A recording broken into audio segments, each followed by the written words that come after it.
বিশেষ করে আইএসএস করে দুইটা জিনিস মাথায় রাখবেন, রিডিং এবং রাইটিং। এই দুইটা জায়গাতে মার্কস ভালো করে তুলতেই হবে, রিডিং এবং রাইটিং।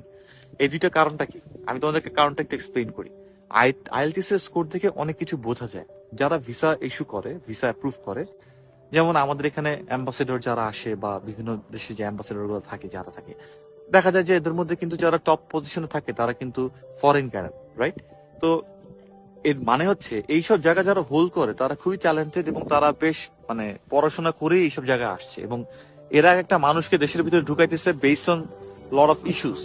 সো আইএলটিএস এমন একটা জায়গা যেখানে রিডিং এবং রাইটিং এই দুইটা জায়গা থেকে আমাদের ক্রিটিক্যাল অ্যানালাইসিস জায়গাটা, যে এই লোকটাকে আমি যে দেশে ঢুকাবো, এই লোকটাকে ঢুকানোর পরে এই লোকটা কতটুকু আসলে পড়াশোনা করতে পারবে। প্রথম কথা তো হচ্ছে এইটা, যেটা ইউনিভার্সিটি দেখে। আর ইমিগ্রেশন অফিসার এটাও দেখে যে এই লোকটা তো আসবে এখানে, আসার পর এখানে একটা জবে ঢুকবে, সেখানে একটা কাজ করবে, রাইট? সেখানে কয়েকদিন পরে সুপারভাইজার হবে, সে কয়েকদিন পরে ম্যানেজার হবে। সে কি আসলে পারবে লিড করতে? সে কি আসলে পারবে ইকোনমিক জায়গায় কন্ট্রিবিউট করতে?